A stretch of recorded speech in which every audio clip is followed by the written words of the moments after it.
All right, I am here with the undisputed king of storm chasing globally, 80 eye wall penetrations, Josh Morgerman. And we're at, of course, the National Tropical Weather Conference. And thank you very much, Josh, for talking with me here.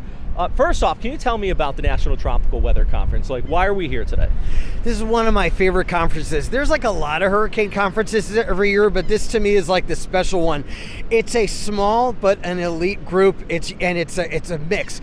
You got a few ex-directors of the National Hurricane Center. You got some folks from the National Hurricane Center. You got storm chasers. You have emergency management folks. You have broadcast media. You have them all, and it's like a tight family and a lot of the same people every year. But these are the movers and the shakers in the sort of tropical cyclone forecasting and awareness community.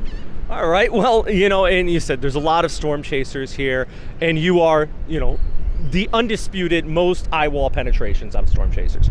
All right, so can you tell me just a little bit about your career? Because some people will hear that and they'll go, sure, I've been through a bunch, but you've been through a lot. So just tell me a little bit about your background with that. So I grew up on Long Island, New York, and went through a couple of hurricanes as a kid, and just developed like an obsession, like really an obsession. I started hunting hurricanes before I knew that there was that was called storm chasing. I just wanted to be in a hurricane, and it was going to hit up the coast, so I got in a train to get where it was coming ashore. Again, I didn't know that was called storm chasing. I was just going for it. But that. Oh, hold on one second. Your first storm chase, you were in a train? In a train going up the coast to Connecticut into Rhode Island. Hurricane Bob, 1991. I was too young to rent a car, so this was like going way back here.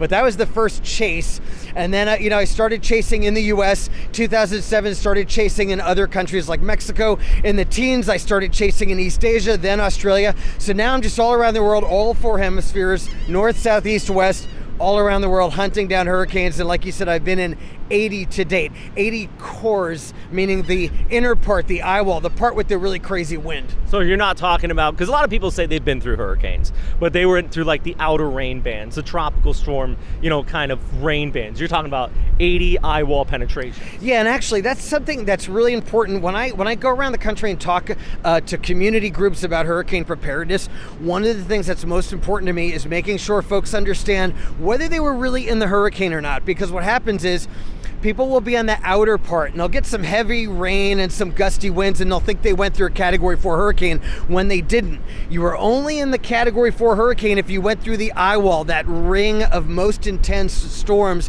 right around the eye. And the reason that's important is because if you think you went through a Category 4 hurricane but you didn't, you're gonna have a false sense of security, and the next time a Category 4 hurricane comes, you're not gonna take it seriously. So you really need to know after every hurricane, were you in the direct hit zone? Did you really experience it? That's an important thing. So, you've been through all these storms. Can you just share a quick story? What is one of the most memorable storms that you've been through? I would say, without a doubt, Hurricane Dorian in the Bahamas. This was not just a Category 5, but a high-end Category 5. It's on record as the strongest hurricane to strike North America, tied with the 1935 Labor Day hurricane in Florida. Sustained winds of 185 miles an hour, went into Marsh Harbor in the Bahamas, went right through the eye wall, unbelievable wind, felt like hammers just hitting the building, got in the eye, and in these intense hurricanes, the sky is clear, but you have what's called a stadium effect around it because the clouds of the eye wall are so well defined. And I was trapped there for days afterward. The destruction was unbelievable. Looked like a nuclear bomb had been dropped on the town, and it's heartbreaking because this was one of those kinds of events. 1 decade, 2 decades later, they're still not going to be where they were because that's the unbelievable force of this thing. Wow. Being more specific, how about the state of Florida? Because I know you've chased plenty of storms. You've chased plenty of storms there recently. Is there any that stick out to you anywhere across the state of Florida? Well, Florida is the hurricane state, like undisputedly. When you look back in American history, Florida is just asking for it. It's this peninsula sticking out into warm water, gets hit from every side, as you guys know. One interesting thing about Florida hurricane history is It's very up and down. Right now, you guys are having a bad phase. You're getting hit again and again. And before that, there was the whole 2004, 2005 period. And then you go further back in time, Florida had an unbelievable burst of hurricanes right after World War II. 1945 to 1950, 6 Category 4 hurricanes struck the state. Direct hits on cities like Miami, Fort Lauderdale. A lot of folks don't remember that. There was another phase like this. So the thing with Florida is you just got to know you're going to get the hurricanes, and even if they stop coming, they're going to come back again. So what I always say to folks, assume you're going to get that direct hit. Build your house accordingly. Build it to be fortified, or fix your roof. Make sure you have window coverings. Do those things now to minimize damage, because you live in Florida, you live in the United States hurricane capital. Just expect that they're going to come and learn how to coexist with them. And you're talking about preparing for storms. In your experience, all the storms you've been through, what is the most dangerous aspect of a hurricane, just overall? Because we're always talking about storm surge, wind, rain. What have you, from your personal experience, seen to be the most dangerous thing? Well, I'm glad you asked this. So traditionally, we talk about storm surge as being the most dangerous, and historically, more Americans have died in storm surge than the other impacts of a hurricane. But here's the deal. I feel like with storm surge, it's pretty simple. Just know your elevation, and if you're high enough, you're going to be fine. So if you're below a certain level, you just have to get to higher ground, and then you're going to be okay.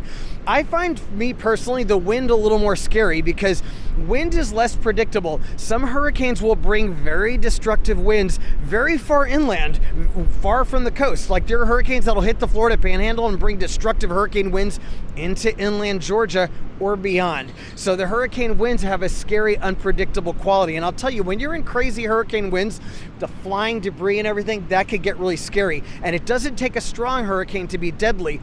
One big tree falling on your house or your car can be deadly. Wow. So I know you had your series, Hurricane Man. Is there any other TV projects you're working on right now that you think people should go ahead and check out? I have a couple in development right now. Nothing that's actually slated for imminent release. But when you work in TV, you're on a project and then you're developing projects. It's kind of like an up and down kind of thing. So that's where I am right now, developing the new projects. Hope to have some news soon. And your YouTube is iCyclone. Correct. Is there anywhere else people can find some of your stuff? Yeah, YouTube, Twitter, Facebook. The handle is iCyclone, the letter I, the word cyclone. And I guess my last question, because a lot of people that watch these longer videos, they're weather enthusiasts. They want to get into it. So if somebody, I'm not saying they're going to go out tomorrow and get in the middle of 80 hurricanes. They want to, but what is your advice for anybody young and upcoming? Maybe they're really interested in meteorology and they're watching this video right now. They're a big fan. What is your advice to them to kind of get started in it? Gosh, I'm so conflicted about this question, because on the one hand, I remember being a teenage weather nerd and how, like, oh my God, like violent storms, it's so exciting. You want to just throw yourself into this world. And then, and I know, like, I inspire some young people who want to get into it, and I'm excited to inspire people to have a passion for weather. On the other hand, I'm always concerned, this is a dangerous lifestyle and it's no joke. So I always say it's cool to be fascinated by weather and follow your passion, but put your safety first. I've been in 80 hurricanes because I've mostly avoided doing stupid things. All right, well, cheers. Thank you very much, Josh. I appreciate your time. And yeah, I'm happy to get to talk to you here. Rob, thanks a lot. It's always great to hang with you and great to reconnect like this. Fantastic. Thank you very much.